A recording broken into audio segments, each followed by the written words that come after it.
Brasil, 1872. La esclavitud agonizaba, pero en los campos de caña todavía reinaba el látigo y la impunidad. En una hacienda de Campos dos Goytacases, un hombre encadenado a la tierra vio como lo único sagrado que poseía, su esposa, fue tomada a la fuerza bajo la risa de quienes creían ser dueños de su vida. Esa noche no solo se quebró un cuerpo, se encendió una llama. Y cuando un esclavo decide vengar su dolor, el miedo cambia de dueño. Brasil, 1872.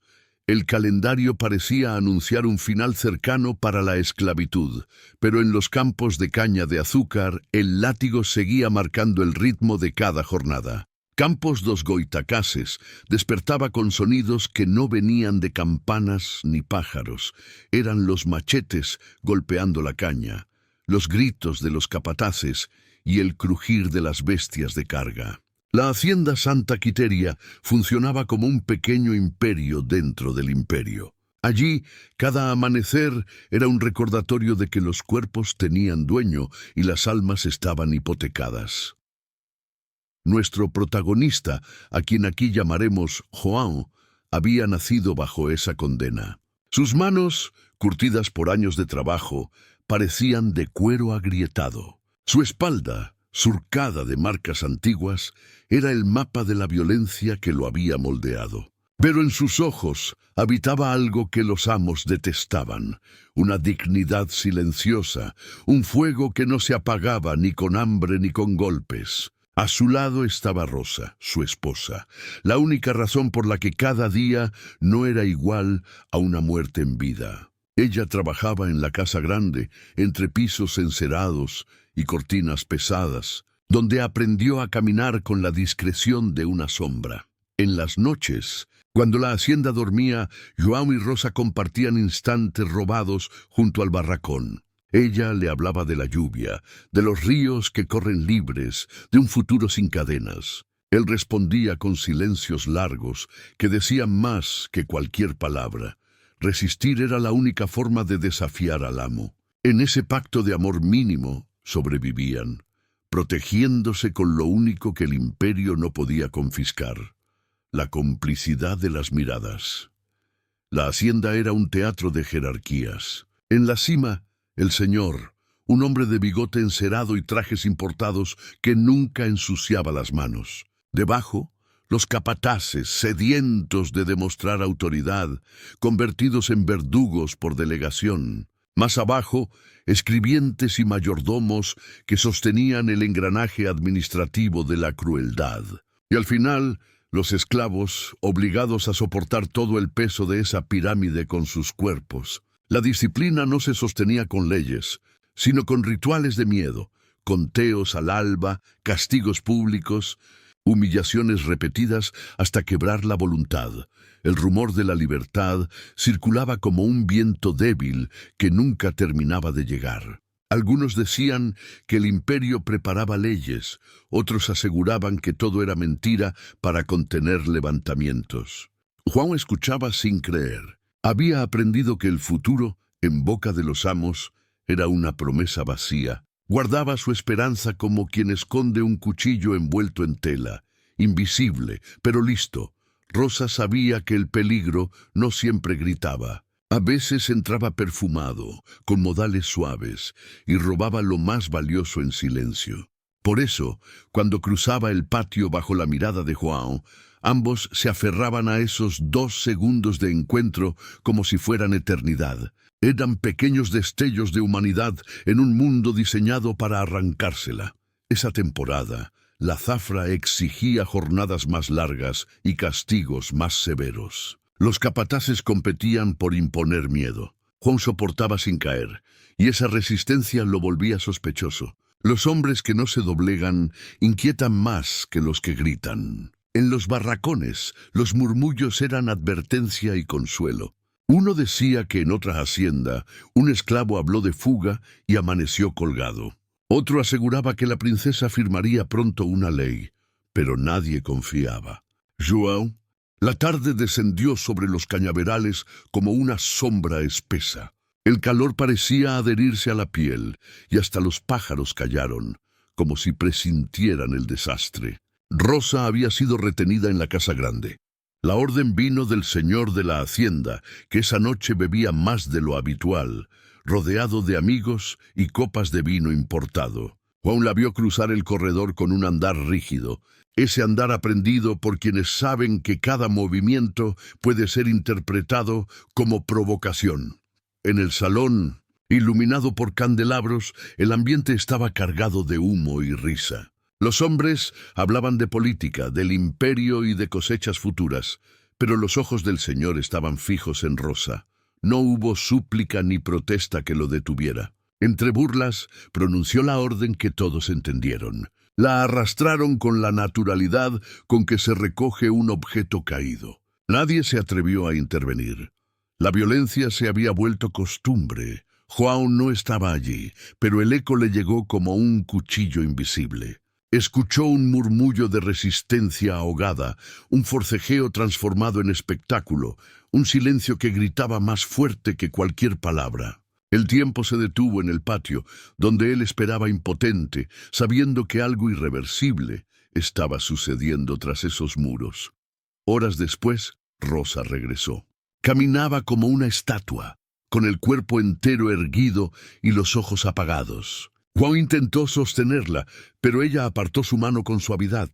No era rechazo, era advertencia. Sabía que cualquier gesto podía condenarlos a ambos. En su silencio se escondía un dolor imposible de describir. No necesitaba palabras. Su mirada, vacía, lo decía todo. En el barracón, los demás guardaron silencio. Nadie preguntó, nadie comentó. El miedo obligaba a mirar al suelo. Sabían que un solo susurro podía encender la chispa de la rebelión. Juan tampoco habló. Se sentó con la espalda contra la pared, los ojos clavados en un punto fijo, como si en esa oscuridad pudiera trazar el mapa de su destino. No lloró ni gritó. El dolor se acumuló dentro de él como hierro ardiendo, afilándose poco a poco. La humillación de Rosa no fue solo un acto de brutalidad. Fue la confirmación de que lo sagrado no existía. La hacienda había demostrado que la vida, el amor, la dignidad podían ser arrebatados sin consecuencia. Y cuando lo sagrado se destruye, el miedo pierde sentido.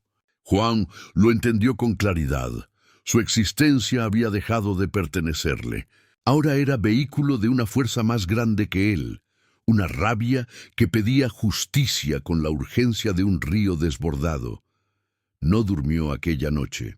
Se quedó con los ojos abiertos, respirando hondo, escuchando el crujir de las maderas y los susurros del viento. Su mente no repetía lo ocurrido, sino lo que vendría. Había comprendido que la libertad prometida nunca llegaría a tiempo, que la justicia del imperio jamás descendería hasta ellos. Y en esa certeza nació la decisión que lo transformaría para siempre. Si todo lo que amaba podía ser destruido, entonces todo lo que odiaba podía arder. La venganza había comenzado no con un grito, sino con un silencio absoluto. La madrugada posterior al ultraje se convirtió en un desierto de pensamientos. Juan permaneció despierto, inmóvil, observando cómo la penumbra del barracón iba dando paso a la luz tenue del amanecer. Los demás esclavos respiraban con un miedo aprendido, fingiendo dormir para no compartir el peso de esa noche. Nadie osó hablar con él. Sabían que lo que había ocurrido con Rosa era más que una tragedia personal. Era una herida abierta en el corazón de todos, un recordatorio de que la esclavitud no solo encadenaba cuerpos, sino que buscaba devorar el alma. El eco de aquella humillación recorría la hacienda como un susurro envenenado. Algunos murmuraban que Juan no sobreviviría mucho tiempo si siquiera pensaba en alzar la voz. Otros, en secreto, lo miraban con respeto, como quien observa a un hombre que ya no tiene nada que perder. Y un hombre sin nada que perder es más temido que un ejército. Juan no buscaba palabras. Su mente no estaba ocupada en lamentos, sino en cálculos silenciosos. Cada rostro de capataz, cada gesto del señor, cada rincón de la hacienda se convirtió en un punto de su mapa secreto.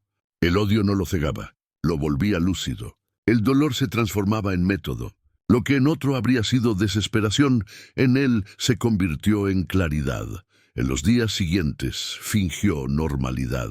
Se inclinaba bajo el sol, cortaba caña, recibía órdenes. Desde fuera parecía un esclavo obediente, pero en su interior, cada golpe de machete era un juramento, cada gota de sudor un pacto con el destino. La imagen de Rosa, caminando como un espectro después de la violación, se repetía en su memoria como un tambor de guerra. No podía borrarla ni quería. Era el combustible de su silencio.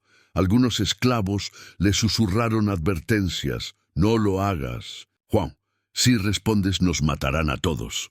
Otros lo alentaban con miradas cómplices, como si en su rabia vieran la posibilidad de un acto que ellos jamás se atreverían a realizar. El miedo era un muro, pero su dolor lo había derribado. Ya no le importaba morir. Lo insoportable era seguir vivo como testigo pasivo de la impunidad. Por las noches, mientras Rosa intentaba dormir a su lado, él permanecía despierto. No le confesaba nada, pero ella lo sabía. En la tensión de su respiración, en la rigidez de sus manos, podía adivinar que algo se estaba gestando. Temía perderlo en un acto de locura, pero al mismo tiempo comprendía que era imposible detenerlo. Habían cruzado un límite sin retorno. La venganza no nació de un arrebato, sino de la certeza. Juan entendió que debía devolver el dolor no solo como respuesta personal, sino como mensaje. No se trataba de un crimen pasional, sino de un desafío al orden mismo que los mantenía encadenados. Su golpe, cuando llegara, debía ser tan brutal que se recordara incluso después de que su nombre fuera borrado de los registros. Así, en medio del silencio, João se convirtió en un hombre distinto. Cada paso que daba, cada mirada que lanzaba, estaba marcado por la decisión. Ya no era un esclavo que soportaba, era un hombre que esperaba el momento justo, y ese momento se acercaba como tormenta. El imperio aún no lo sabía, pero en el corazón de un cañaveral, un solo hombre estaba dispuesto a demostrar que incluso en la oscuridad más absoluta, el eco de la dignidad podía transformarse en fuego. La noche elegida llegó sin anunciarse. El cielo estaba cubierto de nubes pesadas y el aire tenía un olor metálico, como si la tierra misma presintiera la sangre. Juan había trabajado todo el día sin levantar sospechas. Sus manos cortaron caña con la disciplina de siempre. Su mirada evitó a los capataces y su silencio fue interpretado como sumisión. Nadie vio que bajo ese rostro inexpresivo se ocultaba la calma de un huracán que aguarda su hora. El señor de la hacienda había organizado una cena con invitados, como tantas otras. Las risas y el vino llenaban el salón mientras los esclavos servían, sin levantar los ojos. Rosa, obligada a estar allí, caminaba con una rigidez que solo João notaba desde lejos. Cada gesto de ella era una herida abierta en su memoria. Aquella visión lo convenció. Había llegado el momento de quebrar el ciclo. El plan era simple y brutal, como todo lo que nace del dolor.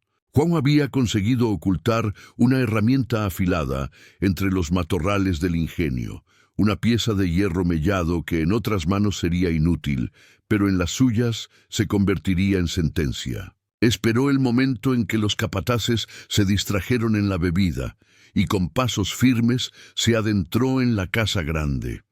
Los esclavos lo vieron pasar y entendieron sin palabras. Nadie lo detuvo. Unos bajaron la cabeza en señal de respeto. Otros cerraron los ojos, sabiendo que aquella noche sellaría su destino. Juan entró en el salón con una calma que desconcertó a todos. Por un instante el bullicio se detuvo. El señor, borracho de poder y de vino, lo miró con desprecio, convencido de que el orden del mundo era inquebrantable. Entonces ocurrió. Juan se lanzó sobre él con la furia de siglos comprimidos en un solo brazo. El hierro atravesó la distancia y se hundió en la carne como si fuera justicia materializada. Los gritos llenaron la estancia. Los invitados retrocedieron, incapaces de comprender que un esclavo, un hombre al que consideraban menos que bestia, osara desafiar al imperio en su propio templo. El caos fue inmediato. Un capataz intentó detenerlo, pero João lo derribó con la fuerza de un hombre que ya no teme morir. Cada golpe era un mensaje. La obediencia había terminado. El vino derramado se mezclaba con la sangre en el suelo, y el salón, símbolo de lujo y dominio, se transformó en escenario de un ajuste impensable. Rosa, en un rincón, observaba con lágrimas contenidas. Sabía que aquel acto era tanto su venganza como la de Juan. Era la respuesta al ultraje, al silencio forzado, a cada humillación que habían soportado. No importaba cómo terminara la noche. Lo importante era que por primera vez el miedo había cambiado de dueño. Los esclavos que presenciaron la escena no intervinieron. Algunos temblaban, otros contenían una sonrisa oculta. En sus pechos ardía un fuego que había estado dormido demasiado tiempo. Juan no era solo un hombre vengándose. Era un símbolo, una grieta abierta en el muro del imperio. Cuando por fin lo redujeron con golpes y cadenas, no intentó resistirse más. Había cumplido su destino. Su mirada permaneció fija, desafiando a todos los presentes. Nadie pudo sostenerla mucho tiempo. En ese silencio cargado de sangre, Juan se convirtió en algo más que un esclavo. Se convirtió en la encarnación de la dignidad que no pudieron arrancarle. El amanecer siguiente fue un desfile de silencios rotos. Juan, encadenado y ensangrentado, fue arrastrado al patio central como advertencia. Los capataces lo golpeaban con furia, no solo por el crimen cometido, sino por la vergüenza de haber visto el orden quebrarse frente a sus ojos. Rosa no estaba allí. La habían apartado, como si su presencia pudiera encender nuevamente la chispa de la rebeldía. Los esclavos, alineados bajo el sol, miraban el suelo. Nadie lloraba, nadie hablaba, pero en cada mirada escondida se comprendía que algo había cambiado para siempre. El castigo fue público. El señor asesinado debía ser vengado por el imperio con un acto ejemplar. Juan fue colgado de un madero no para matarlo de inmediato, sino para exhibirlo. Cada hora de su agonía era un mensaje. Esto les ocurre a los que olvidan cuál es su lugar. Y sin embargo, esa exhibición se convirtió en lo contrario. Los esclavos no vieron debilidad en él, sino firmeza. Incluso encadenado, João mantenía la cabeza erguida, los ojos fijos en el horizonte, como si se negara a entregar su espíritu.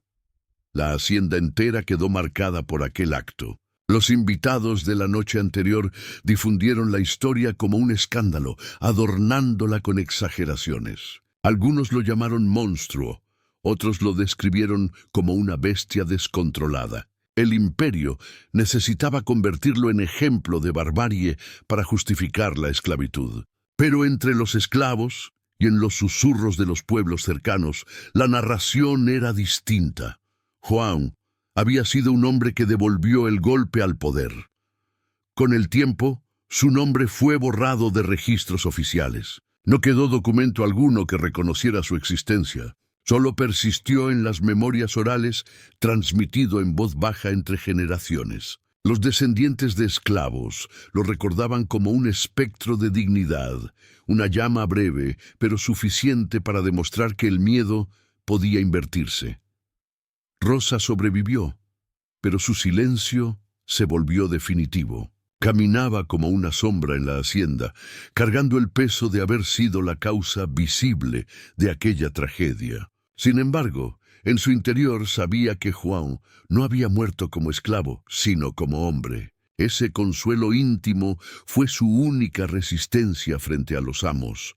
La venganza de Juan no cambió las leyes, no abolió la esclavitud, ni derribó el imperio, pero sí dejó una grieta. Cada esclavo que escuchó su historia comprendió que la obediencia no era destino, sino elección forzada. Que incluso en el abismo más oscuro, un hombre podía decidir no someterse. Esa idea, sembrada en secreto, fue más peligrosa que cualquier decreto. Hoy, pocos recuerdan su nombre. La historia oficial lo sepultó bajo capas de olvido, porque los vencedores escriben para borrar la dignidad de los vencidos. Sin embargo, en las noches donde la memoria pesa, su eco todavía resuena.